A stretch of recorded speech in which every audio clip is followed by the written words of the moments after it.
-15।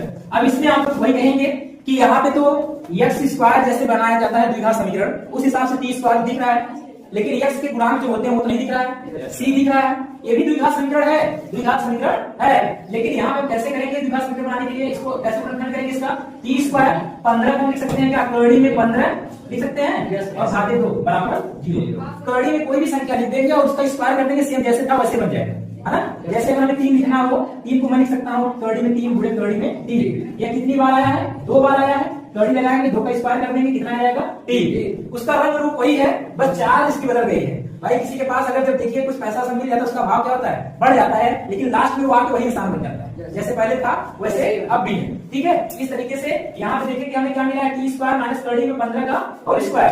ठीक है, टी को हम यहाँ पे देखेंगे, बन गया फॉर्मूला हमारा ए स्क्वायर माइनस बी स्क्वायर बराबर पहले वाले ब्रैकेट में ए प्लस बी और दूसरे वाले ब्रैकेट में ए माइनस बी बराबर 0।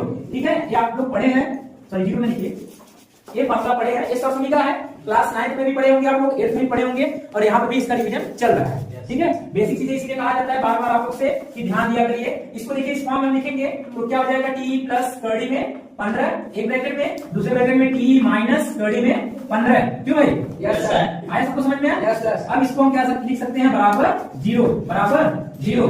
तो यहाँ से हो जाएगा टी प्लस कड़ी में 15 बराबर 0 और यह टी माइनस कड़ी में 15 बराबर 0। तो टी बराबर क्या आ जाएगा, माइनस कड़ी में 15। ठीक है, इसको हम यहाँ से हटा देते हैं, यहाँ से टी बराबर क्या आ जाता है, कड़ी में 15। यहाँ पे दो मूल आ जाते हैं, एक अल्फा आ जाता है और एक बीटा आ जाता है, किसी को भी अल्फा बीटा मान सकते हैं। ठीक है, अब हम क्या करेंगे, शून्यकों का योग निकालेंगे, शून्यकों का योग, शून्यकों का योग क्या होता है बाबू, alpha plus beta, alpha plus beta equal to होता है माइनस बी बाई ए। तो माइनस बी, बी क्या होता है, एक्स का गुणांक होता है, तो यहाँ पे एक्स का गुणांक नहीं कहेंगे, टी का गुणांक कहेंगे, जो कि टी यहाँ पे दिख नहीं रहा है, टी स्क्वायर दिख रहा है, तो यहाँ पे बी नहीं, बी क्या करेंगे 0, ए की वैल्यू कितनी है 1, पूरी टोटल वैल्यू क्या जाएगी 0।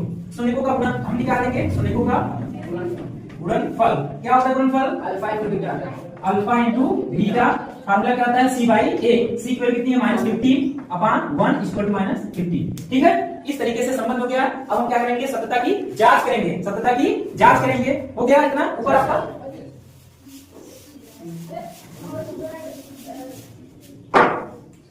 सत्यता की जांच,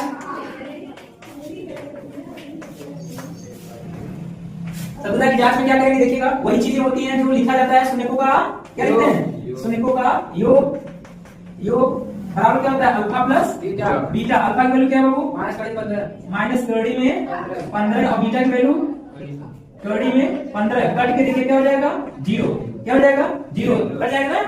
अब शून्यकों का क्या निकालेंगे,